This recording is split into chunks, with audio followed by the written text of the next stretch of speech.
Pemirsa, unjuk rasa menolak hasil pemilu 2024 terus bermunculan di sejumlah daerah. Di Kota Depok, puluhan pengunjuk rasa dari berbagai elemen masyarakat datangi KPUD Depok. Sementara di Bandung, Jawa Barat, warga berunjuk rasa minta KPU berlaku jujur dan adil.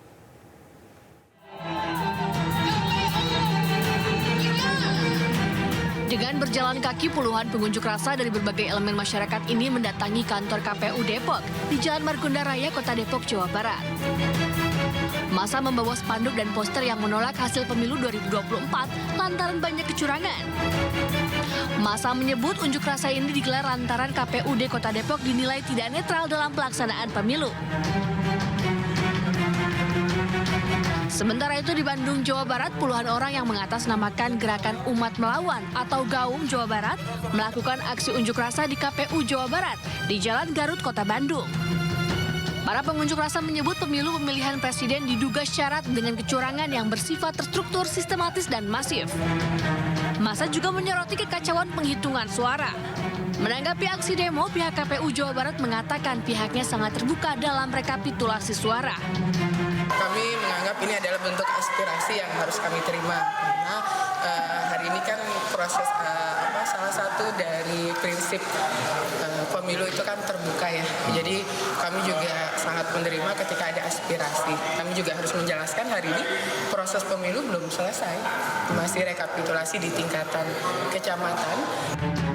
Usai menerima audiensi dari pihak KPU Jawa Barat, massa pun membubarkan diri. Dari Depok dan Bandung, Yung Rizky, Erva David, iNews melaporkan. Sementara itu, pemirsa, Ketua KPU Hashim Asyari beserta Komisioner KPU menjalani sidang pemeriksaan kode etik oleh DKPP terkait dengan kebocoran data pemilih di situs resmi KPU. Ketua Komisi Pemilihan Umum Hashim Asyari dan seluruh anggota KPU menjalani sidang pemeriksaan kode etik di kantor Dewan Kehormatan Penyelenggara Pemilu.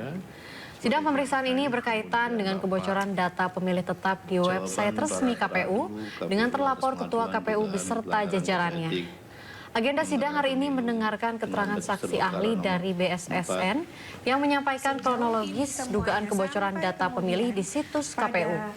Akibat pemanggilan Ketua KPU dan Komisioner ke sidang DKPP, agenda rapat pleno rekapitulasi suara pemilu 2024 tingkat nasional yang seharusnya berlangsung pada pukul 9 pagi mengalami penundaan. Terima kasih.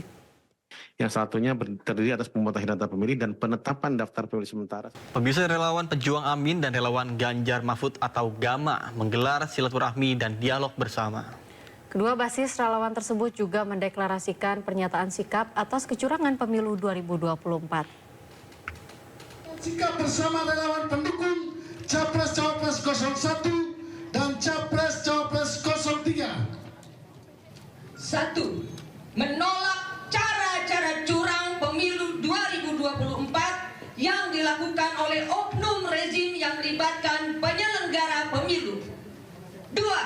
Menolak hasil Pilpres 2024 dari hasil KKN dan pelanggar konstitusi dan juga mendesak DPR RI untuk melakukan usulan diskualifikasi pada Capres dan Cawapres hasil Pilpres 2024 tersebut.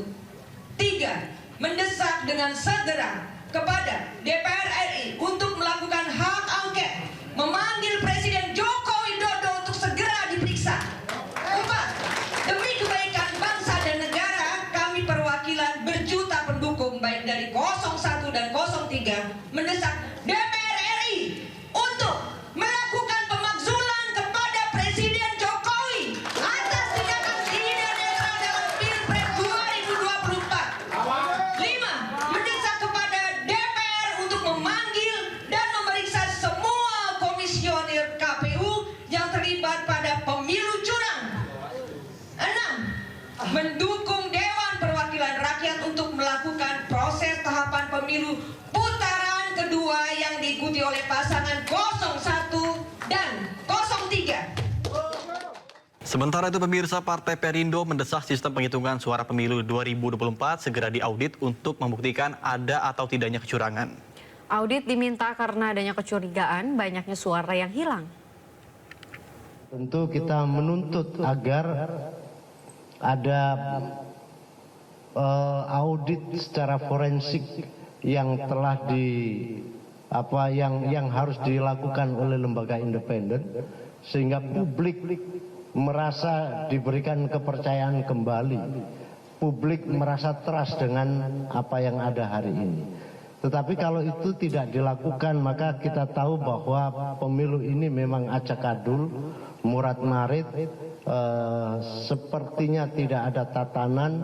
Kita juga tidak melihat bagaimana signifikasi lembaga pengawasan dalam hal ini Bawaslu ketika melihat berbagai macam kecurangan-kecurangan yang kita dapatkan, baik dari Sirekap maupun dari berbagai macam pemberitaan yang ada, sama sekali tidak ada satu respon yang sangat keras terhadap. Satgas Pangan Polda Metro Jaya bersama dengan Badan Pangan Nasional melakukan inspeksi mendadak terhadap gudang beras Pasar Induk Cipinang, Jakarta Timur. Satgas Pangan memastikan hingga saat ini belum ada temuan penyimpangan distribusi beras di Pasar Induk Cipinang. Satgas Pangan Polda Metro Jaya bersama Badan Pangan Nasional melakukan inspeksi mendadak terhadap gudang beras di Blok G Pasar Induk Cipinang, Jakarta Timur.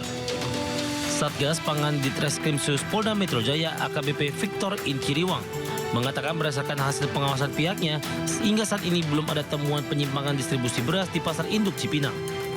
Victor mengaku saat ini pihaknya berfokus mengawasi dan mengamankan distribusi bahan pokok, khususnya beras dari hulu hingga ke hilir. Kami fokus untuk mengawasi, kemudian fokus untuk mengamankan, kemudian memastikan jalannya rantai distribusi bahan-bahan pokok, khususnya dalam hal ini beras, itu dapat terdistribusi dengan baik semuanya dari hulu sampai ke hilir. Kita tentunya bekerja sama dengan stakeholder, dalam hal ini mohon izin dari Bappenas, dari Bulog, kemudian dari teman-teman asosiasi, itu kita bekerja sama, kita mengawasi, kemudian kita mengamankan agar kemudian bahan pokok ini khususnya beras dapat diterima sesuai dengan ketentuan oleh masyarakat. Begitu. Ada temuan sampai saat ini belum ada temuan. Dalam sidak tersebut, Satgas Pangan juga menemukan harga penjualan beras di Pasar Induk Beras Cipinang sudah relatif turun. Harga beras kualitas premium kini dijual di kisaran Rp13.500 hingga Rp13.700 per kilogram. Sementara beras kualitas medium dari Bulog dijual di Pasar Induk Beras Cipinang mencapai Rp10.600 per kilogram.